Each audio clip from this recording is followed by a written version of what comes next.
Hasteko molekularen vibrazio espektroa aztertuko dugu. Lehenengo eta behin kontutan hartu behar dugu zein den molekularen vibrazioaren energia mailak. Hau da, vibrazioarekin lotutako energia profila, bat biren K karratu, non hementxe dagoen X-a dugu, nukleoen arteko distantzia, separazioa, beraien oreka posizioarekiko, baldin eta egoera elektronikoa, oinarrizko egoera dela suposatuz, edo egoera elektroniko bat zehaztu ezkero.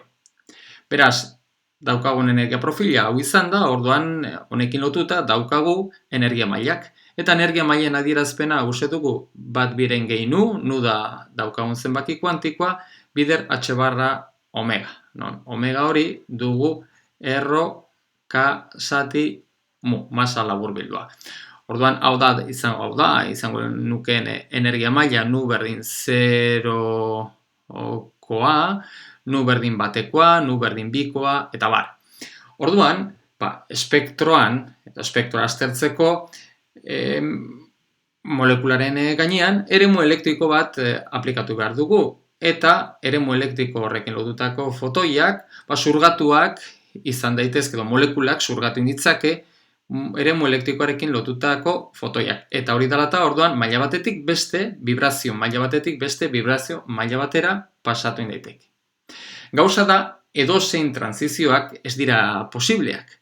Batzuk baino ez dira posibleak dira. Eta posibleak diren transizio horiei auta arauak deitzen zaie. Orduan, eremu elektriko bat dugu, eta eremu elektriko hori gure molekularekin elkarrekintza bat izango dugu. Lehenengo hurbilketa egiten badugu, eta hause dugu momentu dipolarren hurbilketa kontziatzen badugu, orduan gure elkarrekintza Hamiltondarra duen adierazpena da minus P, hau da, sistemaren momentu dipolarrei dagokion eragilea biderkadura eskalarrak kanpotik aplikatzen dugun eremu elektrikoa. Orduan, daukagun hause, gure elkarrekintza Hamiltondarra hau izan da. Eta denboraren menpeko perturbazio teoria aplikatuz, azkeneko eta hasierako molekularen vibrazio mailak bai bete behar dutela erlazio bat. Kasu honetan, bete behar den auta araua ondorengoa dugu. Delta nu, hau da, nuren aldaketa, azkeneko eta hasierakoen arteko aldaketa plus minus batekoa da. Orduan, bakarrik maila batean, nu maila batean egonda, bakarrik aldamenekora pasatu indaiteke. Eta transizio hauetan dauen energia aldaketa ondorengoa dugu.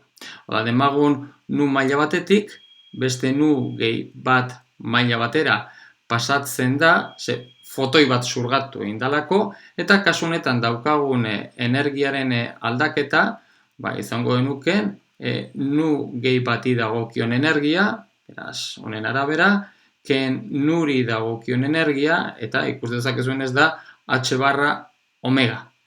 Beraz, fotoien energia h barra omega f bezala jar genezake, eta mailen arteko energia diferentzia h barra omega izan da, non omega hori erro k zati mu den, hemendik atera dezakegu fotoiaren maiztasuna, edo mailen arteko transizio hori gertatuko da baldin eta fotoien maiztasuna molekulak duen maiztasunarekin bat datorrenean.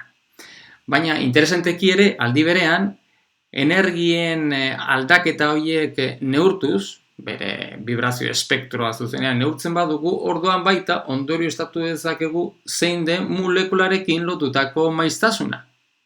Eta baldin eta adibidez ezagutzen badugu zein molekula mota den, orduan ja zuzenean dakigu zein den berari dagokion masa laburbildua. Eta hortik atera dezakegu molekulari dagokion indar konstantea, karen balioa, horrek ematen dizu nolabait zein den atomoen arteko indarra, beraien oreka posizio horretan egonda. Beraz, beste molekulen ezaugarriak atera ditzakezu haien espektroak aztertuz. Eta vibrazio espektro horretatik atera daiteken interesante den balioa, K horren balioa dugu.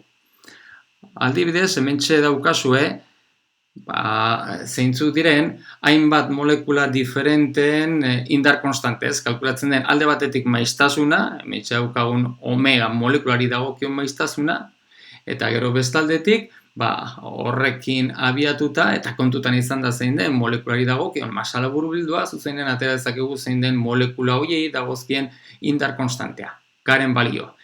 Ikusten duzuenez, nahiko balioak handiak dira, eta nola ez, zeren eta horrek adierazten du nukleoen arteko indarra itzela dugula, batez ere kontutan izan da, haien arteko distantzia horren txikia dela, eta kulomen indarrak direla eta oso handiak ditugula. Beraz, hementxe ikus dezakegu nola, soilik vibrazio espektroa aztertuz, bai, atera dezakegula, eta hori interesantea dugu aztertzeko molekularen ezaugarria. Kasu honetan, atera dezakegun ezaugarria da molekulari dagokion indar konstantea.